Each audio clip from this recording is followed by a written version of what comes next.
को हम बंदों से है कितनी मोहब्बतें देखिए, अपनी गफलत देखिए, उसकी इनायतें देखिए, और फिर हमारे नाम का डंका बजेगा देरी में। मैं बिला ताख़ीर अपने मुअज़्ज़ज़ मेहमान फ़ज़ीलतुश्शैख़ हज़रत मौलाना डॉक्टर अब्दुल गफ़्फ़ार साहब सल्फ़ी बनारसी हफ़िज़हुल्लाह से बड़े अदब के साथ गुजारिश कर रहा हूँ कि आप तशरीफ़ लाएँ और अपने ख़िताब से यहाँ मौजूद तमाम सामीन से ख़िताब फरमाएँ। आपके साथ बनारस का पूरा एक वफ़द आया हुआ है।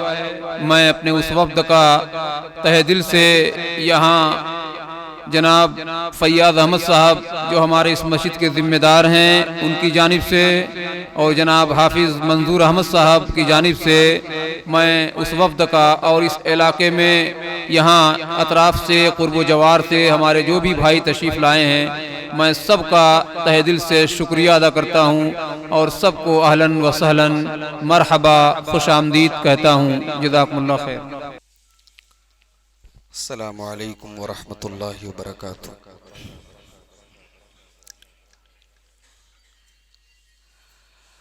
अल्हम्दुलिल्लाह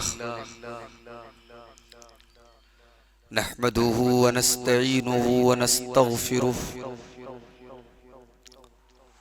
व नऊज़ु बिल्लाहि मिन शुरूरि अनफुसिना व मिन सय्यिआति अअमालिना।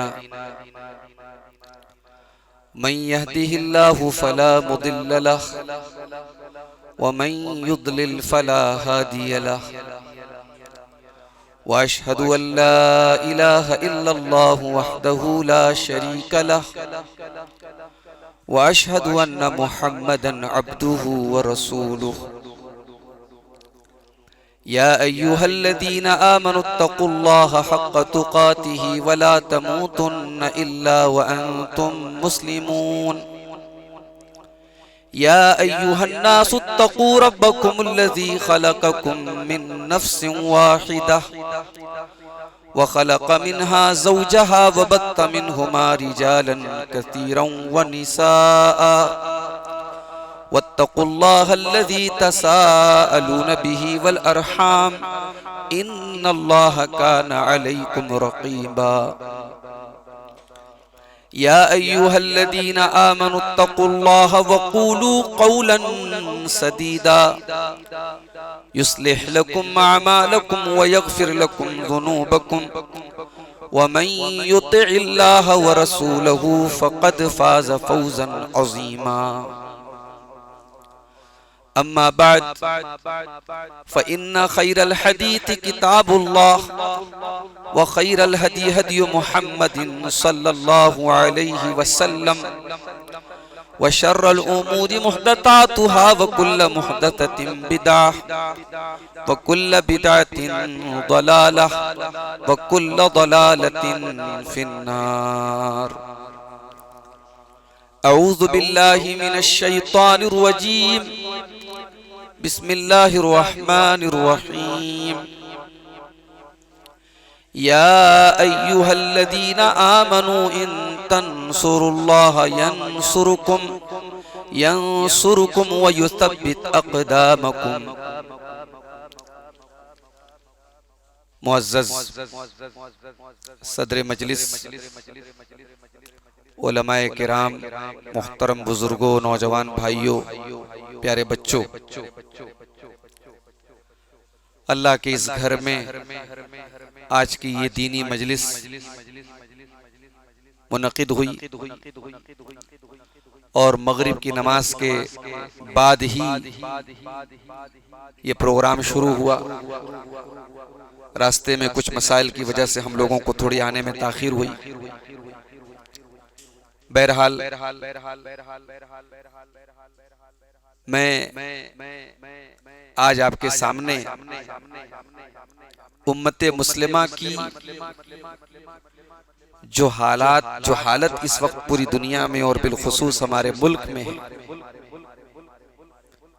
इस हालत का सबब क्या है और फिर इसका हल क्या है, मैं चाहता हूं कि इस पर थोड़ी सी गुफ्तगू, क्योंकि हिंदुस्तान की मिल्लत इस्लामिया इस वक्त बड़े नाजुक दौर से गुजर रही है। आए दिन कोई नया इशू, कोई नया मामला, कोई नई मस्जिद, कोई नई जगह, और फिर अदालत, कानून, ये तमाम चीजें जो हमें और आपको एक तहफ्फुज का एहसास दिलाती थी, फिलहाल हालात ऐसे हैं कि हर तरफ अंधेरा ही अंधेरा नजर आता है और हमें समझ में नहीं आ रहा है कि इन हालात में हम क्या कदम उठाएं और जानो माल और इज्जत व आबरू तो अहम चीज है, उससे भी अहम चीज है दीन और ईमान और अकीदा। हम ये भी देख रहे हैं कि हमारी नौजवान नस्ल के अकीदे और ईमान पर भी डाका डालने की कोशिशें हो रही हैं। बिलखुसूस मुस्लिम खवातीन को और मुस्लिम लड़कियों को टारगेट करके बाकायदा मुर्तद किया जा रहा है, हमारे सामने उसका भी डाटा मौजूद है। इन हालात में हमें क्या करना चाहिए? कुछ लोग कहेंगे कि साहब हमें सियासत के मैदान में आगे बढ़ना चाहिए, कुछ लोग कहेंगे हमें माल के एतबार से आगे बढ़ना चाहिए, कुछ लोग कहेंगे हमें समाज में अपनी कुव्वत और अपनी ताकत में इजाफा करना चाहिए।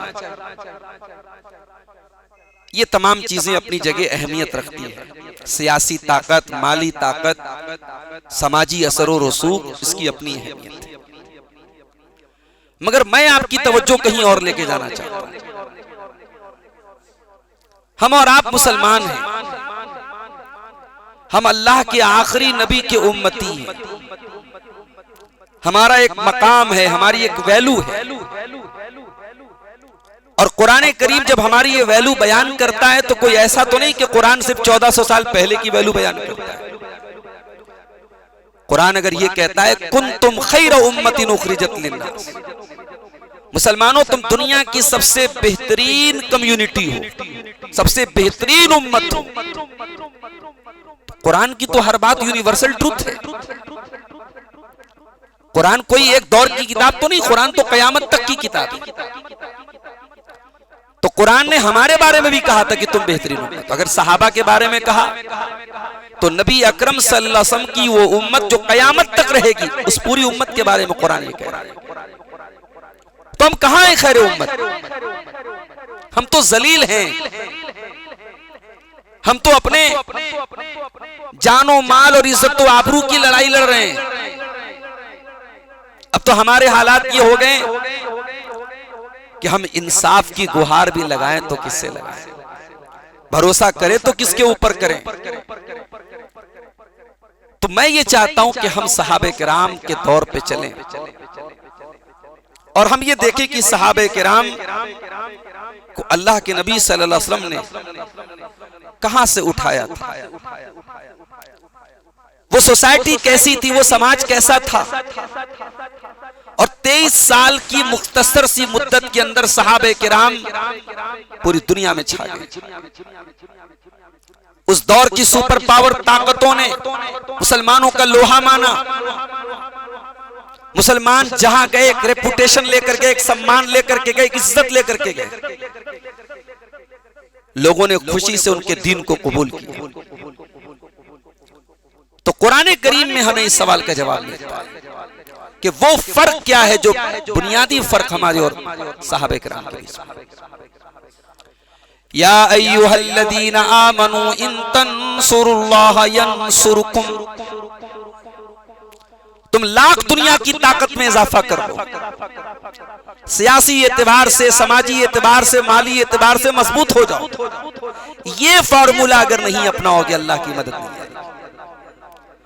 या अय्युहल्लज़ीना आमनू, ए ईमान वालो, इन तंसुरुल्लाह यंसुरकुम, अगर तुम अल्लाह की मदद करोगे अल्लाह तुम्हारी मदद करेगा। व युसब्बित अक़दामकुम, और अल्लाह ताला तुम्हारे कदम को जमा देगा। अल्लाह की मदद कौन कर सकता है भाई? नऊज़ुबिल्लाह, क्या अल्लाह हमारी मदद का मोहताज है? अल्लाह की मदद से मुराद अल्लाह के दीन की मदद है। अल्लाह की मदद से मुराद अल्लाह के रास्ते की मदद है। अल्लाह की मदद से मुराद अल्लाह की रजा के काम है। हम और आप ये गौर करें, 24 घंटे में कितने मिनट, घंटे छोड़ दीजिए, कितने मिनट हमारा माल, हमारी एनर्जी, हमारा टाइम अल्लाह के दीन के लिए खर्च हो रहा है। हमारे नौजवान गौर करें, उसके बाजुओं में तड़पती हुई मछलियां, उसके जिस्म की जवानी, उसकी ताकत, इसका इस्तेमाल दीन के लिए कितना हो रहा है? क्या सहाबे किराम नौजवान नहीं थे? मुसअब इब्न उमैर नाम का एक नौजवान, बड़े अमीर बाप की औलाद, बड़े शौकीन बाप की औलाद। सीरत निगारों ने लिखा है कि मुसअब बिन उमैर इतने शौकीन थे, बाहर की खुशबू इस्तेमाल करते थे, इंपोर्टेड खुशबू इस्तेमाल करते थे, इंपोर्टेड कपड़े पहनते थे। मुसअब बिन उमैर इस्लाम कबूल करते हैं, इस्लाम कबूल करते हैं, आजमाइशों का दरवाजा खुल जाता है। आज तो हमारे रास्ते में जरा सी आजमाइश आ जाए, हम तो भाई परेशान हो जाते हैं। हमें तो अल्लाह नऊज़ुबिल्लाह, बाज नौजवानों के जुमले तो सुन करके उन्हें इस्लाम पर भी शक होने लगता है, अल्लाह के ऊपर भी शक होने लगता है। ईमान का रास्ता मेरे भाइयों, ये आजमाइशों का रास्ता है। मुसअब बिन उमैर ने इस्लाम कबूल किया, माँ बाप ने घर से निकाल दिया। वो लग्जरियस लाइफ, वो आरामदेह जिंदगी जो गुजारते चले आए थे, सब छूट गई। और वही मुसअब बिन उमैर जो मक्के में सबसे कीमती लिबास पहन करके चला करते थे, मक्के में वही मुसअब बिन उमैर फटे पुराने पैवन लगे कपड़ों में टहल रहे हैं। सहाबे किराम उनको देख करके ठंडी आहें भरते थे कि ये वो नौजवान है जिसके कपड़े की, जिसके फैशन की कल तारीफ होती थी, आज इसका ये हाल है। मुसअब बिन उमैर ने इस्लाम कबूल किया, एक ही मकसद है, मैं दीन के लिए क्या कर सकता हूं। अल्लाह के नबी सल्लल्लाहु अलैहि वसल्लम शख्सियत की परख रखते थे। आपने महसूस किया कि मुसअब बिन उमैर के अंदर दाई का बहुत बड़ा किरदार है, एक अच्छे दाई है। अल्लाह के प्यारे हबीब ने मुसअब बिन उमैर को मदीना भेजा। मदीना अभी वो मदीना नहीं था जहां नबी के चाहने वाले हजारों की तादाद, मदीना में इक्का दुक्का लोग इस्लाम कबूल किए थे। अल्लाह के नबी ने मुसअब बिन उमैर को मदीना भेजा कि मुसअब जाओ तुम मदीना में जाकर के ईमान की तबलीग करो, इस्लाम की तबलीग करो। मुसअब बिन उमैर रात दिन मेहनत करके मदीना के घर घर में अल्लाह की तौहीद की आवाज को पहुंचा देते। और यही मुसअब बिन उमैर जब अल्लाह के प्यारे नबी मदीना पहुंचते हैं, आपके साथ साथ रहते हैं, जंगे बद्र में शामिल होते हैं, जंगे उहद में शामिल होते हैं और जंगे उहद में शहीद हो जाते हैं। लंबी हाइट थी इनकी, भारी भरकम जिस्म था, मुसलमानों के हालात परेशानी के हालात थे। जंगे उहद में इनको कफनाने के लिए कोई चादर न थी, कोई इतनी बड़ी चादर न थी जिसमें इनकी डेड बॉडी को जो चादर कवर कर सके। सर को ढांपा जाता था तो पैर खुल जाता था, पैर को कवर किया जाता तो सर खुल जाता था। अब्दुर्रहमान बिन औफ रज़ी अल्लाह ताला अन्हु इस वाक़े को बयान करते थे तो रोने लगते थे कि ये अल्लाह के बंदे थे, ये वो लोग थे जिन्होंने दुनिया में अल्लाह के दीन के लिए अपनी जिंदगियों को कुर्बान कर दिया, शहीद हो गए। और इनके कफन की चादर इतनी तंग थी कि सर को चादर से ढांपा गया, पैर के ऊपर इस्किर घास डाल के इनको कब्र में उतारा गया। तो सहाबे किराम तो वो लोग थे मेरे भाई, इन तंसुरुल्लाह यंसुरकुम व युसब्बित अक़दामकुम, तुम अल्लाह की मदद करोगे हम तुम्हारी मदद करेंगे। अल्लाह का ये उसूल क़यामत तक के लिए।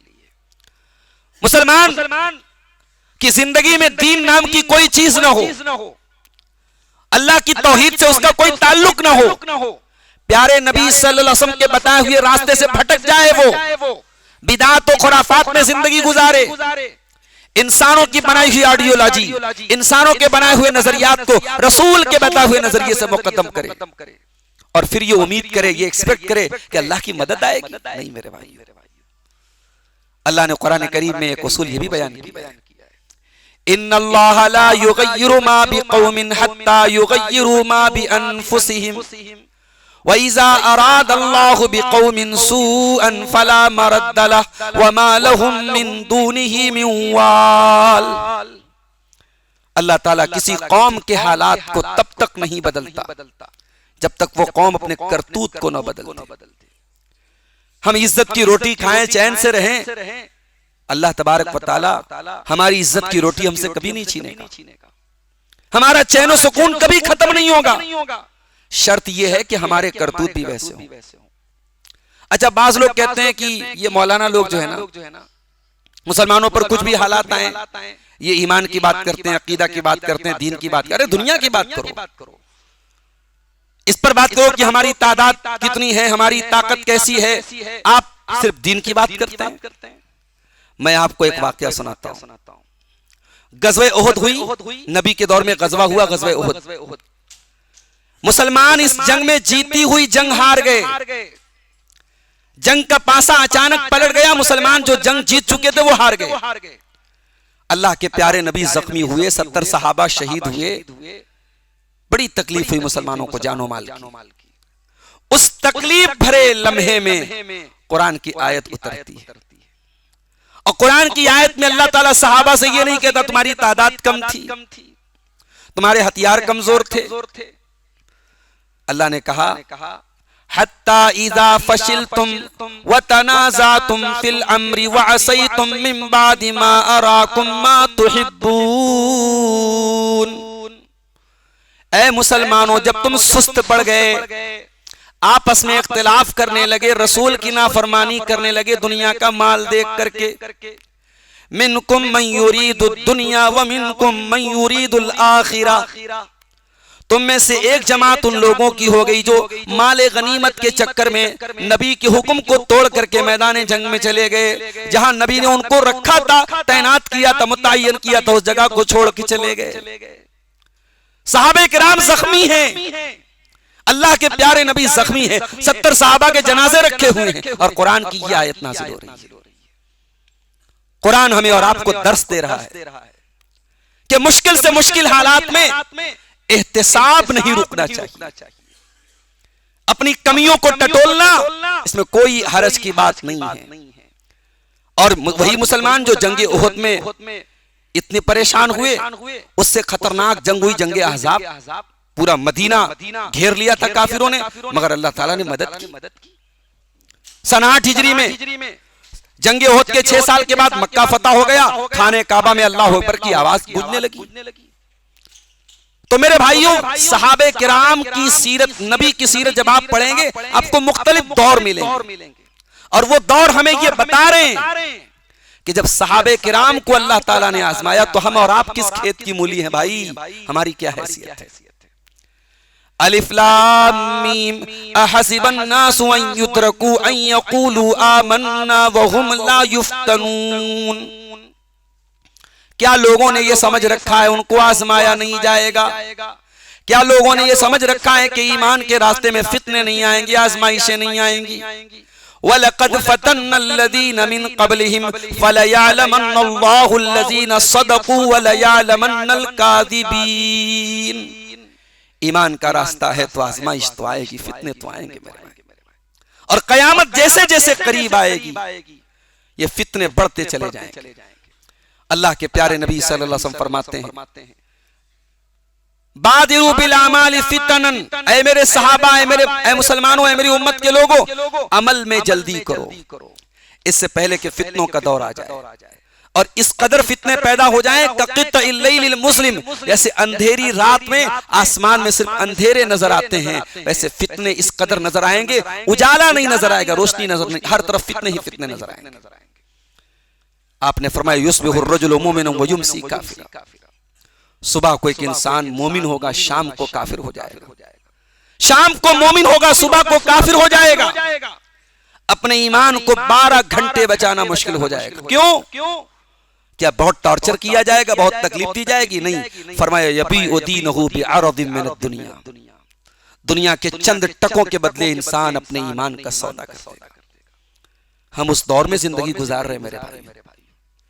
हमारे कारोबार कैसे, हमारे मामलात कैसे?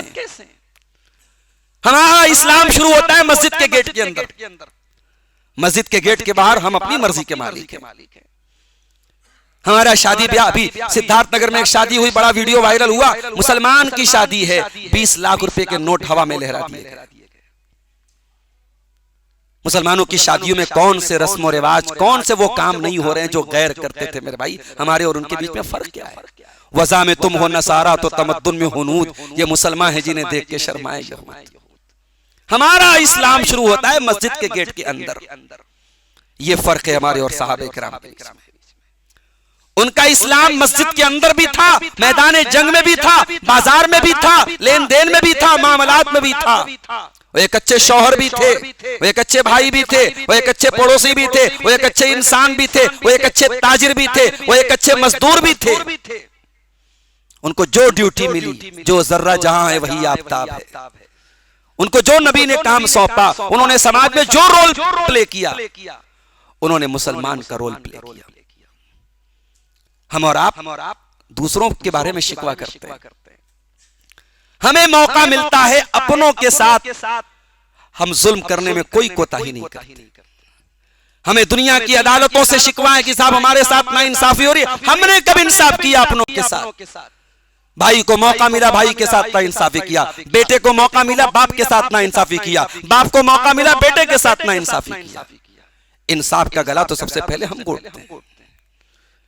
मेरे अजीजों, मेरे भाइयों, अल्लाह का वादा आज भी कायम है।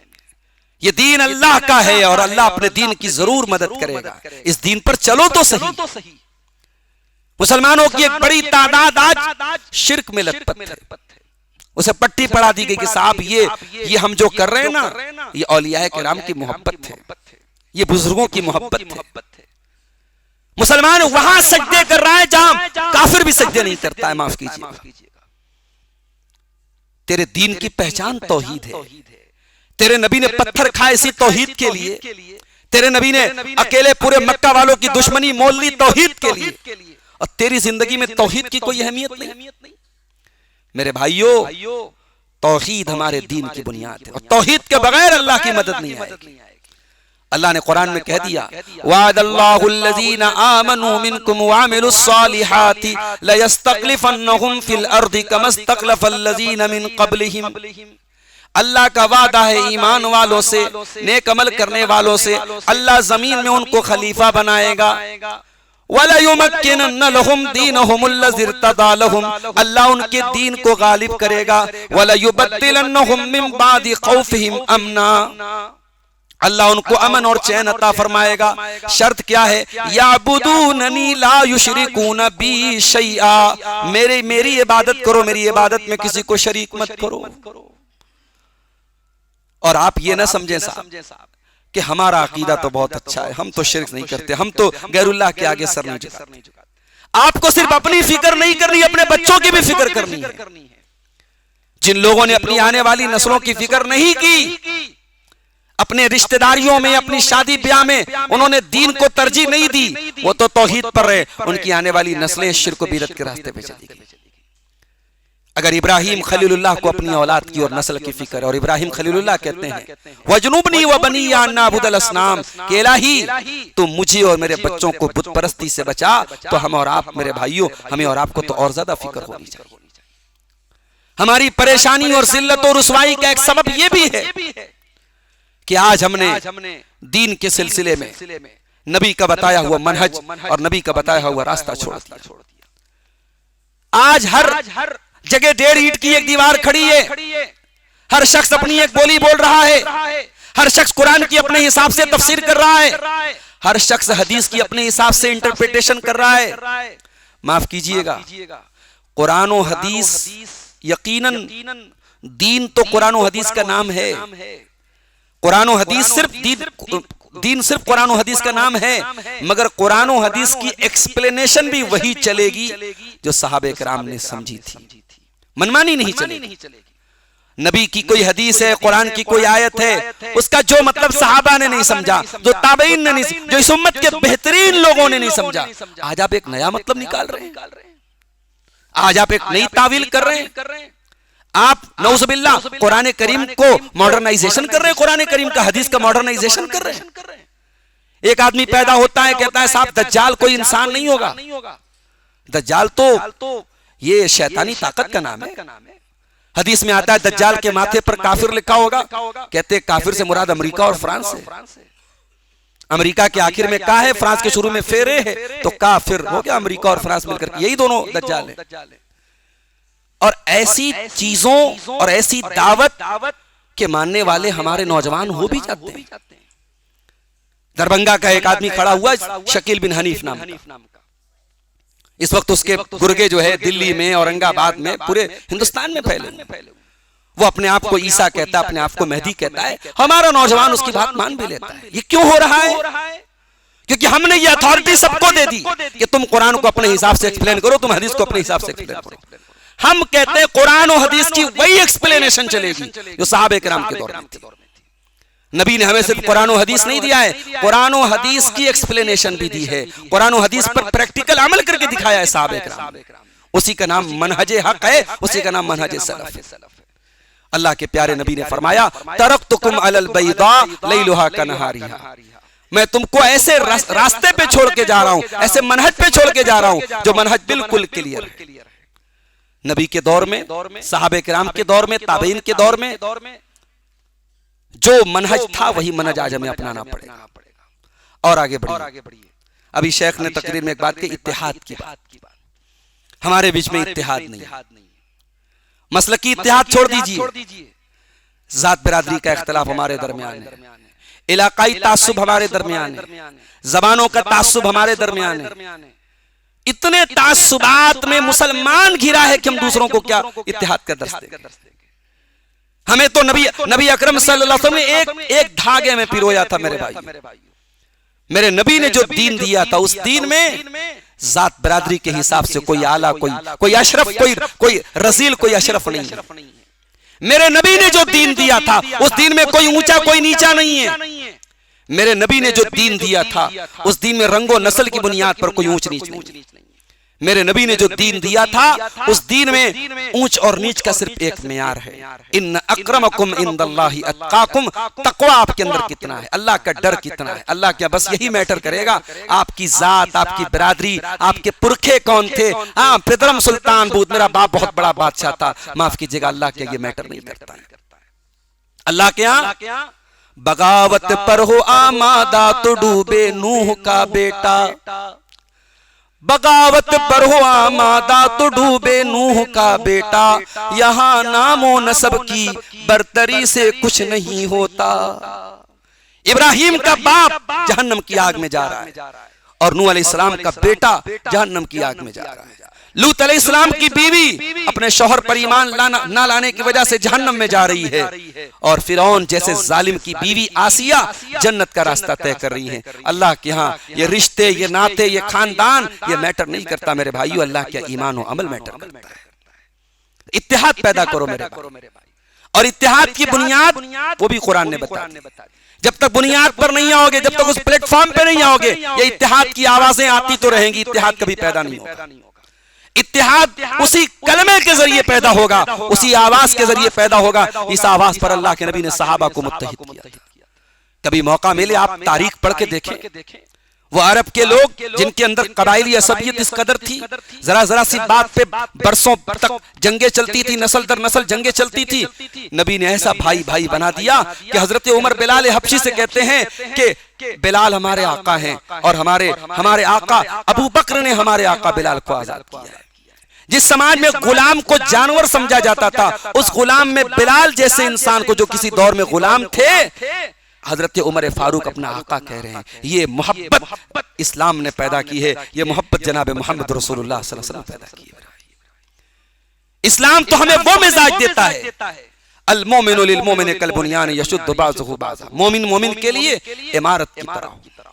अगर आपके हिंदुस्तान के, आपके सूबे के किसी इलाके में कोई बेकसूर मरा है, उसका दुख आपका दुख हो, उसकी मां के आंसू आपको अपनी मां के आंसू लगे, उसके घर में होने वाली रोने की आवाजें आपको अपने घर की आवाजें, आपके दिल में वो कर्ब महसूस हो जो उस मां ने महसूस किया था जिसके जवान बेटे को मार दिया गया। आप ऐसे खुद गर्ज न बने कि साहब मेरी रोजी रोटी तो चल रही है, मेरे बच्चे तो चैन से जी रहे हैं, मेरा कारोबार तो चल रहा है, दुनिया क्या हो रहा है मैं इससे मतलब नहीं रखता। आप इतने खुद गर्ज न बने। कुछ नहीं कर सकते, कम से कम वो कर्ब तो महसूस करे, वो तकलीफ तो महसूस करे अपने सीने में। अल्लाह के नबी फरमाते हैं, मुसलमान आपस में एक दूसरे से इतनी मोहब्बत करें, इतनी हमदर्दी रखें, इतना प्यार करें, कमसलिल जसदिल वाहिद, जैसे इंसान का जिस्म होता है, इज़ इश्तका मिन्हु उज़्वुन तदा लहु साइरुल जसद बिस्सहरी वल हुम्मा। अगर बदन का एक हिस्सा भी जख्मी होता है तो सारा बदन बुखार में, तकलीफ में पड़ जाता है। ये मोहब्बत अपने अंदर पैदा करो मेरे भाई, ये इत्तेहाद और इत्तेफाक पैदा करो। हमारी जिल्लत और रुसवाई का एक सबब ये भी है, हम दुनिया कमाने और दुनिया में बेहतर जिंदगी गुजारने का तो हमें हुक्म दिया गया था, मगर हम दुनिया के होकर रह गए। हमारी जिंदगियों में आखिरत के लिए कोई जगह नहीं। हम दुनिया को बेहतर बनाने के लिए दिन रात मेहनत कर रहे हैं। कभी इस पर भी हमने गौर किया कि कब्र की जिंदगी में क्या होगा? दुनिया में हम कभी जरूरतमंद होते हैं, हमारा बेटा हमारी मदद आके कर देता, हमारी बीवी हमें आकर के सहारा दे देती, लेकिन एक वक्त ऐसा भी आएगा जब आपका बेटा आपकी कब्र पे मिट्टी दे के हाथ झाड़ के चला जाएगा। आपकी बीवी 2-4 दिन आंसू बहाएगी, 4 महीना 10 दिन इद्दत गुजारेगी, कब्र में क्या हो रहा है बीवी को कोई मतलब नहीं है।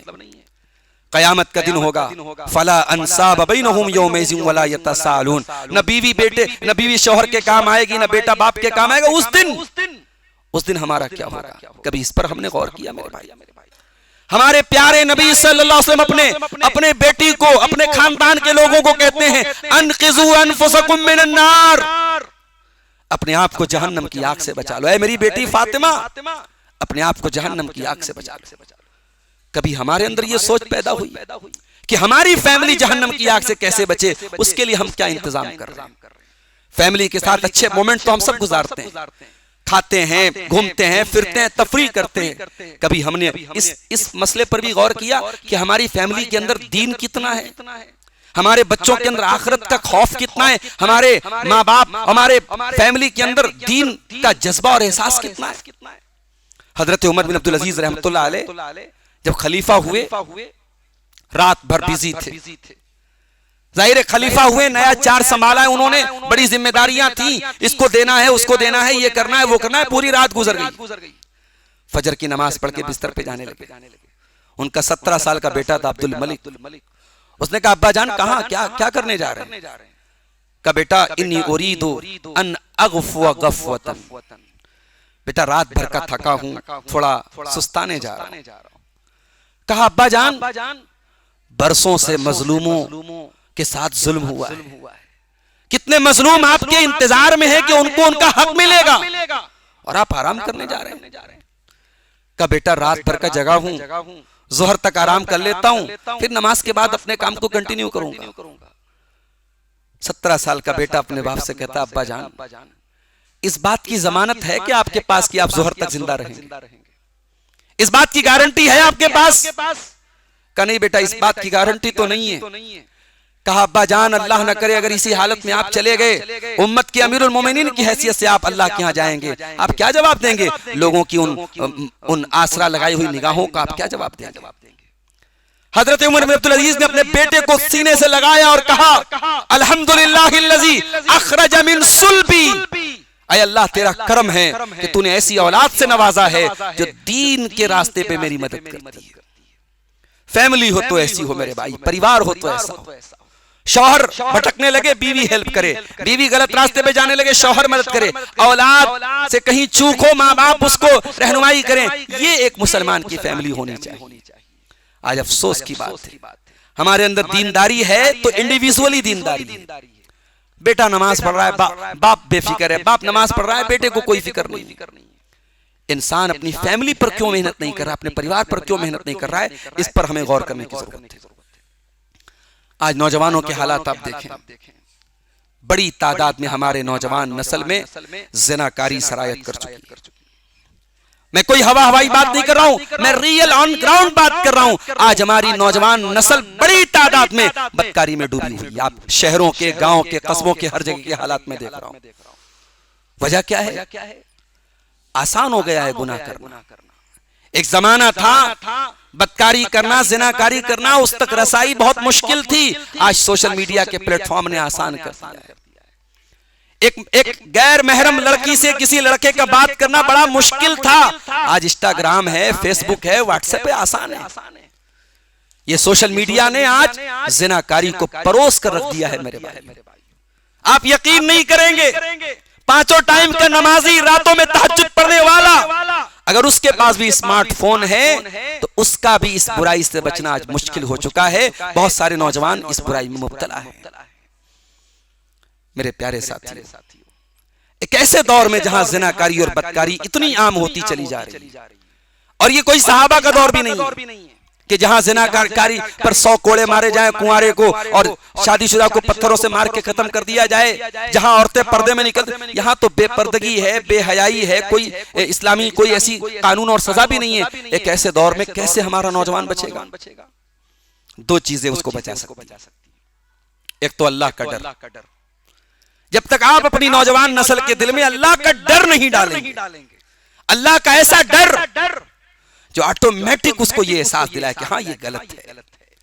एक ऐसी तरबियत आप अपनी बच्चियों की करें, एक ऐसी तरबियत अपने बेटे की करें कि आपका बेटा जब गुनाह का मौका मिले तो उसे अपने बाप की तरबियत याद आए। हजरत यूसुफ अलैहिस्सलाम जब उस औरत के घर में जहां वो रहते थे, जब उस औरत ने उनके ऊपर डोरे डाले थे, फंसाने की कोशिश की थी, तो हजरत यूसुफ अलैहिस्सलाम ने कहा था माअज़ल्लाह, अल्लाह की पनाह। औरत ने उनके ऊपर पूरी प्लानिंग की थी, सारे दरवाजे बंद कर दिए, और जवान थे यूसुफ अलैहिस्सलाम, खूबसूरत थे, औरत भी बहुत खूबसूरत थी, वो बुला रही है, गुनाह की दावत दे रही है। हजरत यूसुफ अलैहिस्सलाम कहते हैं अल्लाह की पनाह, मैं ये काम नहीं कर सकता। आगे अल्लाह कहता है वलक़द हम्मत बिही व हम्म बिहा लौला अर्रा बुरहान रब्बी, कि उस औरत ने तो यूसुफ के साथ गलत काम का पक्का इरादा कर ही लिया था, और यूसुफ भी कर लेते अगर अपने रब की दलील न देख लेते। इस आयत पर उलमा के अलग अलग अक़वाल हैं, मुफस्सिरीन के अलग अलग अक़वाल हैं। उसमें एक कौल ये भी है कि हजरत यूसुफ अलैहिस्सलाम को अपने बाप की जो तरबियत है, बाप की जो बातें हैं, वो बातें याद आ जाती थी। नहीं, मेरे बाप याकूब अलैहिस्सलाम, उनके बाप पैगंबर थे, बाप की तरबियत उस मौके पर काम आ रही थी। बाप ने समझाया था कि बेटा जिंदगी में कभी ऐसा मौका है तो ऐसा कोई काम मत करना। ये तरबियत आज कहां हो रही है मेरे भाई? हमारे बच्चे तो मोबाइलों से पल रहे हैं। माफ कीजिएगा, मैं कभी कभी कहता हूं, बड़ी कड़वी बात है कि आज हम जिंदगी में पैसा कमाने की दौड़ में इतने आगे निकल गए कि अपनी फैमिली के लिए हमारे पास टाइम नहीं। हमारे बच्चे यतीम पल रहे हैं। अपने बच्चों को यतीम पलने मत दो मेरे भाई। 4 पैसे कम कमा लो, अपने बच्चों को बाप का प्यार दो, अपने बच्चों को माँ का प्यार दो। ये 5-5, 6-6 साल के बच्चे माएं उनको मोबाइल के सहारे पाल रही हैं। बाप दिन भर कारोबार कर रहा है, रात में आया, बेटे सो रहे हैं, सुबह उठा तो बेटे स्कूल जा चुके। कौन सी तरबियत हो रही है मेरे भाई? 24 घंटे में 1 घंटा तो ऐसा हो जो बाप अपने बेटे को देता हो। कहते हैं कि जिंदा लोगों की तारीफ नहीं करनी चाहिए, लेकिन चूंकि बात आई है तो मैं एक बात बयान करना चाहता हूँ। एक बड़े मारूफ हमारी जमात के दाई हैं, आलिम हैं, शेख अबू ज़ैद ज़मीर साहब हफ़िज़हुल्लाह, पूना के रहने वाले हैं। एक बताओ, उनके घर पे मैं गया तो ये मसला भी ज़ेरे बहस आया कि एक दाई की जिंदगी में, एक खतीब की जिंदगी में जो सफर करता हो, ट्रैवलिंग करता हो, तो वो अपने बच्चों की तरबियत को कैसे मैनेज करता है। तो शेख ने एक बात बताई कि मैं जब घर पे रहता हूं तो मेरा एक मामूल है कि मैं बच्चों के साथ रहता हूं, और मेरे घर में बच्चों को मोबाइल अलाउड नहीं है। बच्चों को मोबाइल अलाउड नहीं। ये एक शान होनी चाहिए मुसलमान के घर की। अरबी का एक शायर कहता है, लैसल यतीम मन इंतहा अबवाहु मिन हम्मिल हयाती व खल्लफाहु जलीला। यतीम वो नहीं है जिसके माँ बाप उसे दुनिया से छोड़ के चले गए। इन्नल यतीम हुवल्लज़ी तल्क़ा लहू उम्मन तखल्लत औ अब मशगूला। अरे यतीम तो वो बच्चा है जिसकी माँ के पास उसके लिए टाइम ना हो, जिसके बाप के पास उसके लिए फुर्सत। कभी आपने गौर किया, हजरत लुकमान कोई नबी तो नहीं थे, उनके बारे में सही कौल ये कि वो नबी नहीं थे। उनके नाम पर कुरान में पूरी सूरत क्यों उतर गई? क्योंकि हजरत लुकमान ने अपने बेटे को बिठा करके कुछ नसीहतें की थी, और एक बाप का अपने बेटे को बिठा करके ये नसीहतें करना अल्लाह को इतना भा गया कि अल्लाह ने कुरान में सूरह लुकमान उतारी और कहा, वलक़द आतैना लुकमानल हिकमता, कि मैंने अपने बंदे लुकमान को बड़ी हिकमतों से नवाजा था, बड़ी हिकमत वाला था मेरा बंदा लुकमान। और उसकी हिकमत की एक दलील ये थी, इज़ क़ाला, कैसे हुआ है, जब लुकमान अपने बेटे से कह रहे थे, वहुवा यईज़ुहु या बुनय्या ला तुशरिक बिल्लाह व इज़ क़ाला लुकमान लिब्निही वहुवा यईज़ुहु। याद करो जब लुकमान अपने बेटे से कह रहे थे, नसीहत कर रहे थे और कह रहे थे, ला तुशरिक बिल्लाह, मेरे बच्चे तू अल्लाह के साथ शिरक मत करना। तरबियत बहुत जरूरी चीज है मेरे भाई। इस दौर में आपके बच्चों को तरबियत बचाएगी। अल्लाह का डर अगर आपने अपने बच्चों के दिल में डाला है, वो डर बचाएगा। अल्लाह के प्यारे नबी मस्जिद में बैठे हुए हैं, आपके नवासे हजरत हसन रजी अल्लाह ताला, 5-6 साल की उम्र है उनकी, मस्जिद में खेल रहे हैं। सदका की कुछ खजूरें आके रखी हुई है मस्जिद में। 5 साल के बच्चे को क्या पता कि खजूर सदका की है कि ज़कात की है कि कहाँ की है। बच्चे ने खजूर उठाई, मुंह में डाल दी। अल्लाह के प्यारे हबीब की नजर पड़ी। अब एक तरीका तो ये था कि आप खजूर मुझके मुंह में से निकाल के फेंक देते, ये तरीका हम और आप आमतौर से अपनाते हैं। नबी ने क्या कहा? नबी ने कहा, कक कक बेटा, थूक थूक निकाल। अमा शउरत अन्ना ला नाकुल सदका, तू नहीं जानता तू मोहम्मद का नवासा है, तेरे ऊपर सदका जायज नहीं। अल्लाहु अकबर। 5 साल के बच्चे को अल्लाह के नबी हलाल और हराम सिखा रहे हैं, बता रहे कि ये सदका की खजूर है तेरे लिए। अब वो बच्चा जो भी 5 साल का, कहते हैं बच्चों का दिमाग ब्लैंक होता है, जो उस पे आप ढाल दे वो सारी जिंदगी याद रहेगा। 5 साल के बच्चे को अगर मोहम्मद रसूलुल्लाह ने ये सिखा दिया कि ये तेरे लिए हराम है, वो बुढ़ापे तक, आखिरी उम्र तक उसको याद रहेगा कि मेरे नाना ने मुझे सिखाया था कि ये हराम है। हम लोग दुआए कुनूत पढ़ते हैं ना, उलमा कहते हैं कि दुआए कुनूत अल्लाह के नबी के अमल से साबित नहीं है। वित्र की जो नमाज में हम दुआए कुनूत पढ़ते हैं, अमलन कोई ऐसी हदीस नहीं मिलती कि अल्लाह के नबी ने ये कुनूत पढ़ी हो। नबी ने सिखाई है और सहाबा ने पढ़ी। तो जो हम कुनूत वित्र पढ़ते हैं आमतौर से, अल्लाहुम्मा हदनी फीमन हदैत व आफिनी फीमन आफैत व तवल्लनी फीमन तवल्लैत, ये कुनूत वित्र जो है ये हदीस के अल्फाज हैं कि अल्लाह के नबी ने हजरत हसन और हुसैन को सिखाई थी, और हसन और हुसैन रज़ी अल्लाह ताला अन्हुमा ने उम्मत को बताई। आप अपने बच्चों की ऐसी तरबियत करें मेरे भाई, और यकीन करें आपका बेटा अगर आपकी तरबियत की वजह से, आपकी बेटी अगर आपकी तरबियत की वजह से किसी गुनाह से बच गया, किसी गुनाह से बच गई, उसको उस गुनाह से बचने का जितना सवाब मिलेगा, आप के मरे हुए कई साल हो चुके होंगे और आप किसी कब्रिस्तान के किसी कब्र में आपको दफनाया गया होगा, मगर आपका बेटा गुनाहों से बचेगा, उसका अजर सवाब आपके नामे अमाल में लिखा जाता रहेगा।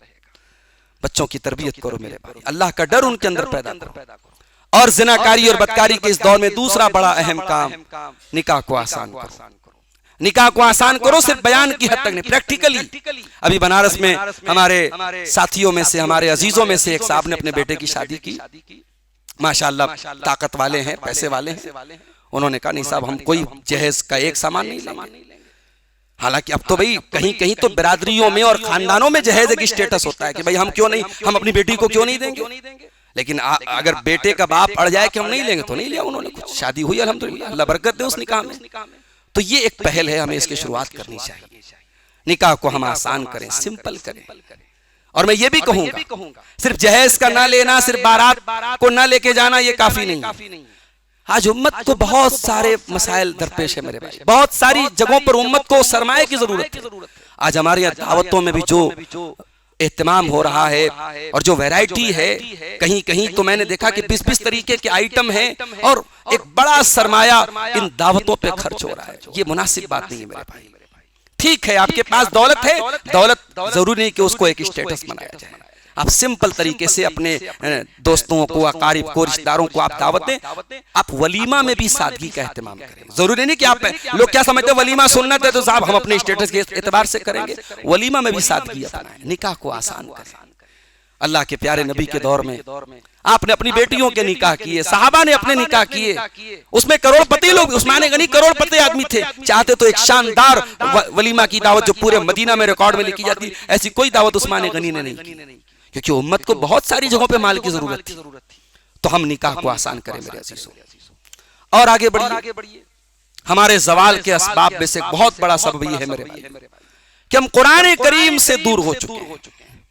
कभी गौर कीजिए कि आपने आखिरी मर्तबा कुरान को कब खोल के पढ़ा है। शायर कहता है वो जमाने में मुअज़्ज़ज़ थे मुसलमान होकर और हम खार हुए तारीके कुरान होकर। कुरान को हमने छोड़ दिया और कयामत के दिन अल्लाह के रसूल सल्लल्लाहु अलैहि वसल्लम अल्लाह की बारगाह में शिकायत करेंगे, वक़ाल रसूल या रब्बि इन्न कौमी इत्तख़ज़ू हाज़ल कुरान महजूरा। रसूल कहेंगे कि अल्लाह मेरी कौम ने कुरान को छोड़ रखा। कुरान को पढ़ो मेरे भाई, और कुरान को जब आप गौर से पढ़ेंगे, कुरान सिर्फ ऐसी किताब नहीं एक हरफ पढ़ो 10 नेकी मिलती है, वो तो सवाब मिल रहा है। कुरान जितना आप पढ़ेंगे, मुताला करेंगे, तफसीर पढ़ेंगे, गौर करेंगे, आपके दिल की बीमारियां कटती चली जाएंगी, गिरती चली जाएंगी, आपको एहसास भी नहीं होगा। कुरान करीम की तिलावत से आपके दिल का मैल कुचैल दूर होता चला जाएगा, क्योंकि कुरान अल्लाह की किताब है और ये वो किताब है। कुरान कहता है लौ अंज़लना हाज़ल कुरआन अला जबल लरअयतहु खाशिअम मुतसद्दिअम मिन खश्यतिल्लाह। अगर इस कुरान को हमने किसी पहाड़ पर उतारा होता तो पहाड़ अल्लाह के खौफ से रेजा रेजा हो जाता। आज ये हमारे दिल की सख्ती नहीं तो और क्या है। हाफिज साहब, इमाम साहब जरा लंबी क़िरात कर दे तो हमें गुस्सा आने लगता है, पेशानी पर बल पड़ने लगते हैं। भाई कुरान सुन करके कोई उकता जाए, कुरान सुन करके कोई बोर हो जाए, कुरान की तिलावत किसी के कानों और दिलो दिमाग पर गिरा गुजरे तो उसको अपने दिल का इलाज करना चाहिए। तो कुरान को पढ़ो मेरे भाई, कुरान को सुनो। अपने नौजवानों से कहना चाहता हूं जो म्यूजिक के बड़े दिलदादा हैं, जिनके ईयरफोन पर और जिनके कार के साउंड सिस्टम पर और जिनके मोबाइल की प्ले हिस्ट्री पर जो है गाने बजाने बजते हैं, अल्लाह के वास्ते ये गाने बजाने, ये म्यूजिक, इसको छोड़ दो मेरे भाइयों, ये आपके दिलों को मुर्दा करते हैं। अरे सुनना है तो वो चीज सुनो जो आपके दिल को जिंदा करती है। अल्लाह ने कुरान को रूह कहा है, वकज़ालिका औहयना इलैका रूहम मिन अमरिना। ये कुरान रूह है, ये कुरान आपके दिल को नई जिंदगी देगी।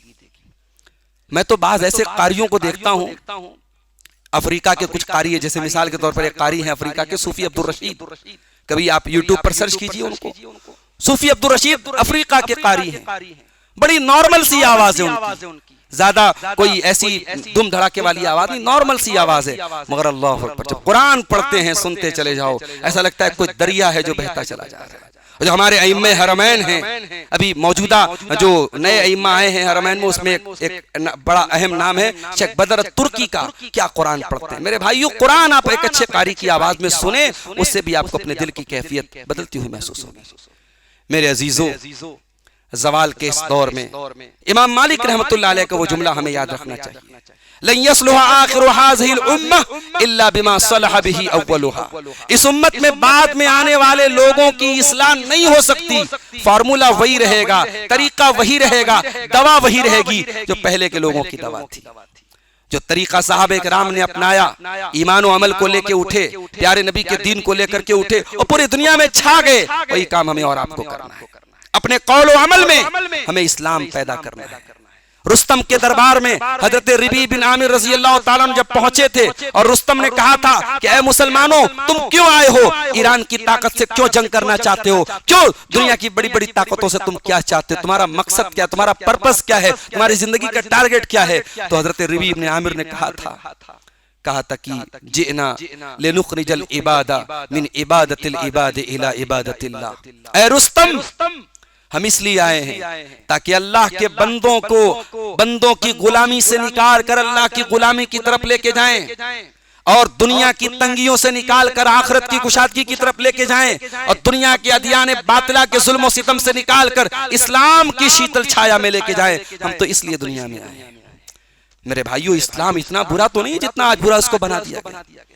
इस्लाम को आज एक अछूत बना दिया कि हमारे देश में, हमारे मुल्क में आज सोशल मीडिया पर हमारे नबी को गालियां दी जा रही हैं, कुरान पर गंदे एतराजात किए जा रहे हैं। हम क्या कर रहे हैं? इसी हिंदुस्तान में हमने वो दौर देखा था, एक तरफ कादियानी थे, एक तरफ आर्या समाजी थे, इस्लाम की दुश्मन ताकतें हर तरफ से इस्लाम पर हमला कर रही थी। और इसी हिंदुस्तान में सनाउल्लाह अमृतसरी नाम का एक शेर था जो कभी आर्या समाजियों से लड़ता था, कभी कादियानियों से लड़ता था, और हर कुफ्र बातिल की हर ताकत के खिलाफ वो शेर पंजाब अकेला खड़ा होता था। आज सनाउल्लाह अमृतसरी जैसे मुखलिस अल्लाह के दीन के लिए मेहनत करने वाले नौजवानों की जरूरत है मेरे भाई।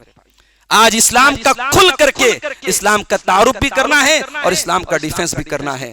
आज जिस प्लेटफॉर्म को इस्लाम को बदनाम करने के लिए यूज किया जा रहा है, उस प्लेटफॉर्म पर हमें इस्लाम को, इस्लाम का सही मफहूम हमें दुनिया के सामने बयान करने की जरूरत है। और आखिरी चीज बयान करके बात खत्म करूंगा, क्योंकि काफी देर से आप लोग सुन रहे हैं। हमारे उलमा से जो ताल्लुक है वो टूट रहा है, उलमा से ताल्लुक टूटा, और उसकी कई वजूहात हैं। एक वजह तो सोशल मीडिया का बहुत ज्यादा आम हो जाना है। अब हमें ये लगता है कि साहब हमारे पास तो मोबाइल है, हम तो कोई मसला है यूट्यूब से देख लेंगे, गूगल पे सर्च कर लेंगे।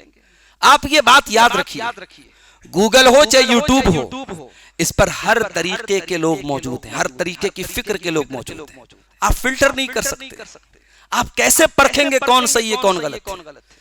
आपको ऑन ग्राउंड, जमीन पर जो उलमा काम कर रहे हैं, जो ऑथेंटिक उलमा है, जो कुरान और सुन्नत का काम कर रहे हैं, उनसे आपको अपना ताल्लुक जोड़ना पड़ेगा। नहीं जोड़ेंगे तो हम देख रहे हैं कि आज इंटरनेट पर व्यू हासिल करने के लिए इंसान कोई भी हद पार करने को तैयार है। कभी आप गौर कीजिएगा, यूट्यूब पर ऐसे वीडियो को बहुत तेज व्यू मिलता है जिसमें कोई बेहुदा मसला बयान किया जा रहा हो। बाज मैंने देखा आलिमा कहने वाली औरतें जो अपने आप को आलिमा कहती हैं, वो मियां बीवी के प्राइवेट मसाइल को मजे ले लेके, चटखारे ले लेके बयान कर रही हैं, और यूट्यूब पर उनके व्यू मिल रहे 1 मिलियन 2 मिलियन 10-10 लाख लोग उनको देख रहे हैं। तो साहब लोगों को तो मजा आ रहा है ना। माफ कीजिएगा, दीन कोई मजा लेने की चीज नहीं है मेरे भाई। दीन कोई मसाला लगाने की चीज नहीं है। ठीक है, मियां बीवी के प्राइवेट मसाइल के ताल्लुक से भी सवालात आ सकते हैं, मगर उन सवालात को एक औरत चटकारे ले लेके बयान करे और हमारा नौजवान उसको यूट्यूब पर दीन समझ करके सुने, ये शर्म की बात है। ऐसे ही हम देख रहे हैं साहब, कुछ लोग इंटरनेट पर ऐसे हैं जो कहते हैं साहब हम किसी फिरके की तरफ नहीं बुलाते, हम किसी फिरके की दावत नहीं देते, हम आपको दीन की दावत देते हैं। मैं कहता हूं किसी फिरके की दावत ना देने वाला भी खुद एक नया फिरका बना रहा है। ये भी एक नया फिरका है कि मैं किसी फिरके से ताल्लुक नहीं रखता। भाई कौन सा मुसलमानों की जमात और कौन सा ऐसा गिरोह है जो कह रहा है मैं गलत हूं? सब तो कह रहे हैं कुरान और हदीस के मानने वाले। अभी आपको परखना पड़ेगा कि कुरान और हदीस और सहाबे किराम का मनहज और सलफ का जो मनहज है, हमें उसको फॉलो करना है। ये भांत भांत की आवाजें जो आ रही हैं, कोई आकर के सहाबे किराम के आपस के इख्तिलाफात को उछाल रहा है और कह रहा है साहब आप अहले बैत से मोहब्बत नहीं करते। पूछो भाई अहले बैत से मोहब्बत का क्या मतलब है? कहता आप हजरत माविया के बारे में क्या समझते हैं? हजरत माविया को जब तक गाली न दे, बुरा भला न कहे, उनके बारे में दिमाग में गंदगी ना आए, तब तक आपकी मोहब्बत अहले बैत पे मुहर नहीं लगेगी। मैं कहता हूं तो फिर शिया हजरत कौन सा गलत करते हैं भाई? शिया हजरत भी तो यही कहते हैं अली से मोहब्बत करना है तो अबू बकर को गाली दो, उमर को गाली दो, उस्मान को गाली दो, आयशा को गाली दो, नऊजुबिल्लाह। हम वो नहीं है मेरे भाई, हमारा वो अकीदा नहीं है। अहले बैत भी हमारे हैं, सहाबा भी हमारे हैं। हमारी मोहब्बत अली बुग़्ज़ मुआविया की मोहताज नहीं है। हम अली से मोहब्बत करते हैं इसलिए क्योंकि अली नबी के चहेते हैं, और मुआविया से मोहब्बत करते हैं इसलिए क्योंकि मुआविया भी नबी के सहाबी। हमें कंपैरिजन नहीं करना है, हमें कोई मुआवजा कोई मुकाबला नहीं करना है। अली की शान, अली अपनी जगह है, हजरत मुआविया अपनी जगह है। आज उम्मत में बीज बोया गया सहाबा से दुश्मनी का, और आप यकीन करें अच्छे खासे पढ़े लिखे हमारे नौजवान आज यूट्यूब की इस वबा के शिकार होकर के आज हजरत मुआविया जैसे सहाबी के बारे में जबान दराजी कर रहे हैं, उल्टी सीधी बातें बोल रहे हैं। अरे भाई तुम्हारी क्या औकात है? तुम आज के दौर के ऊपर सहाबे किराम के दौर को कयास कर रहे हो। आज की पॉलिटिकल लड़ाइयों पर सहाबे किराम की आपस के इख्तिलाफात को तुम उससे मुकाबला करा रहे हो। नहीं मेरे भाई, एक बुनियादी बात आपको बता दूं। हजरत अब्दुल्लाह बिन मुबारक से किसी ने पूछा था कि हजरत उमर बिन अब्दुल अजीज अफजल हैं या हजरत मुआविया अफजल है? हजरत उमर बिन अब्दुल अजीज कौन है? मुसलमानों के मुत्तफक अलैह खलीफा हैं, उनकी अदल पर, उनकी खूबियों पर सबका इत्तेफाक है। और हजरत मुआविया कौन है? जिनके खिलाफ बड़ा प्रोपेगेंडा हुआ है, लेकिन वो सहाबी हैं। अब्दुल्ला बिन मुबारक जो अपने दौर के बहुत बड़े मुहद्दिस हैं, ताबई हैं, उनसे पूछा गया कि आपका ओपिनियन क्या है हजरत उमर बिन अब्दुल अजीज में और हजरत मुआविया में अफजल कौन है? देखो एक मुहद्दिस का, एक सलफ में से एक बड़े आलिम दीन का जो मौकिफ है, ये समझो कि पूरी उम्मत का मौकिफ है। वो मौकिफ हमें अपनाने की जरूरत है। हजरत अब्दुल्ला बिन मुबारक ने कहा कि तू कहता है कि मुआविया में और उमर बिन अब्दुल अजीज में अफजल कौन है? अल्लाह की कसम, जिस घोड़े पर सवार होकर के हजरत मुआविया ने नबी के साथ जिहाद किया था, उस घोड़े की नाक में बैठी हुई मिट्टी भी उमर बिन अब्दुल अजीज से अफजल है। अल्लाह भाई, दुनिया में आने वाला कितना भी नेक हो जाए, सहाबी तो नहीं हो सकता। कोई जितना भी मुत्तकी हो जाए, परहेजगार हो जाए, वो आंखें वो नहीं ला सकता जिन आंखों ने जमाल मुस्तफा का दीदार किया था। कोई कितना भी नेक हो जाए, वो हाथ कहां से लाएगा जिन हाथों ने अल्लाह के प्यारे नबी से मुसाफा किया था। कोई कितना भी नेक और परहेजगार हो जाए, वो मजलिस कहां से लाएगा जिस मजलिस में शम्मे रिसालत अपने परवानों को कुरान और हदीस की बातें बताया करते थे। इसलिए सहाबे किराम को कभी किसी के साथ कंपेयर किया ही नहीं जा सकता, इस बात को याद रखो। इसलिए मेरे भाइयों, उलमा से अपने ताल्लुक को मजबूत करो। अल्लाह के नबी की हदीस सुना के बाद खत्म करता हूं। प्यारे नबी सल्लल्लाहु अलैहि वसल्लम ने फरमाया कि कयामत के पहले एक ऐसा दौर आएगा, अल्लाह ताला इल्म को उठा लेगा। कैसे उठाएगा? उलमा को उठा लेगा। हत्ता इज़ा लम युबक़ि आलिमन इत्तख़ज़न नास रुऊसन जुहाला। जब उलमा को अल्लाह ताला उठा लेगा तो जाहिलों को लोग अपना पेशवा और सरदार बना लेंगे। अब ये जाहिलों को सरदार बनाने का कई मतलब है। मस्जिद का मुतवल्ली किसी ऐसे इंसान को बनाइए जो बेनमाजी है, तो ये भी समझिए जाहिल को सरदार बनाना हो गया। किसी स्कूल का, किसी मदरसे का, किसी इदारे का जिम्मेदार ऐसे इंसान को बनाइए जिसका तालीम से कोई मतलब ही नहीं है। हाजी साहब का पैसा बहुत है, बना दिया उनको नाज़िम आला, तो ये भी जाहिल। इज़ा वुस्सिदल अम्रु इला गैरि अहलिही, ना अहल लोगों को जिम्मेदारी देना, ये उसमें शामिल है। तो अल्लाह के नबी ने फरमाया जब उलमा चले जाएंगे, लोग जाहिलों को सरदार बना लेंगे। और जब जाहिलों को सरदार बनाएंगे, फसुइलू फअफ्तौ बिगैर इल्मिन, तो वो जाहिल फतवा देंगे और बगैर इल्म के फतवा देंगे। इसीलिए फतवा बहुत जिम्मेदारी की बात है। हमने अपने असातिज़ा में से देखा, अल्लाह गरीक़ रहमत करे, मौलाना हनीफ फैजी रहमतुल्लाह अलैह बिहार की सरजमीन के रहने वाले थे। जामिया सल्फिया में एक जमाने तक वो उस्ताद थे। फराइज़ का जो इल्म होता है, वरासत के जो मसाइल होते हैं, बड़े बाज़ औक़ात बड़े पेचीदा होते हैं, बड़े गुंजलक होते हैं।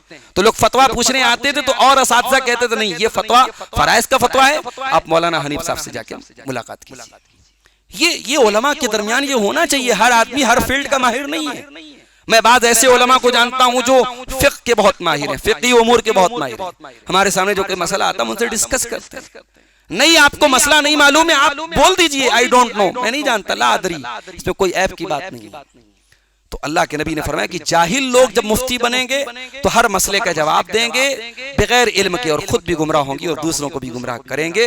मेरे अजीजों, इस दौर में हमारी बर्बादियों की बड़ी तैयारियां हैं और हमें और आपको दुनियावी एतबार से जो असबाब व वसाइल अपनाने हैं उस पर दुनिया के माहिरीन अपनी राय पेश करेंगे, सियासत के माहिरीन अपनी बात करेंगे, मालियात के माहिरीन अपनी बात करेंगे, मगर किताब व सुन्नत के एक स्टूडेंट होने के नाते मैं आपको यही पैगाम दूंगा कि अल्लाह कुरान में कहता है कि मा यफ़अलुल्लाहु बिअज़ाबिकुम इन शकरतुम व आमनतुम। मेरे बंदो, अगर तुम शुक्रगुजार बन जाओ और ईमान वाले बन जाओ तो अल्लाह क्यों तुम पर अपना अजाब नाजिल करेगा।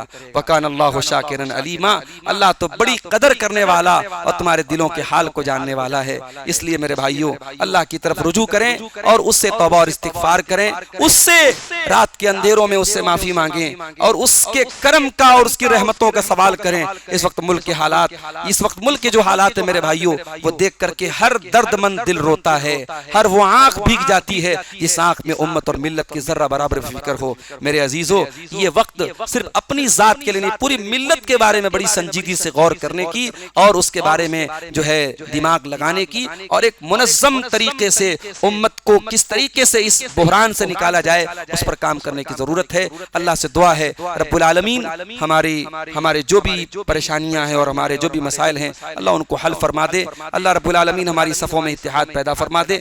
रब्बुल आलमीन हमें तौहीद और सुन्नत पर चलने की तौफीक अता फरमाए। प्यारे नबी सल्लल्लाहु अलैहि वसल्लम के और सहाबे किराम के मनहज पर हमें चलने वाला बना दे। रब्बुल आलमीन हर किस्म की बिदात और खुराफात से हमें बचा ले। रब्बुल आलमीन हमारे माल में, हमारे अहल वयाल में बरकत अता फरमाए। रब्बुल आलमीन हमें से जो भी भाई दीन के काम में जहाँ भी काम कर रहे हैं और जिस तरीके से भी कर रहे हैं अल्लाह उनकी मदद फरमाए, उनके रास्तों की आजमाइशों को अल्लाह ताला हटा ले। रब्बुल आलमीन हमारे उलमा की, हमारे दीनी मदारिस की, हमारी मस्जिदों की हिफाजत फरमाए। रब्बुल आलमीन हर किस्म के जालिम के जुल्म से, शरीरों के शर से हम सब की हिफाजत फरमाए। रब्बुल आलमीन हमारे दिलों में जो भी गंदगियां हैं, जो भी बीमारियां हैं, उनको दूर करके हमारे दिलों को पाक व साफ कर दे। आमीन व आखिर दावाना अल्हम्दुलिल्लाहि रब्बिल आलमीन। वस्सलामु अलैकुम व रहमतुल्लाहि व बरकातुहू।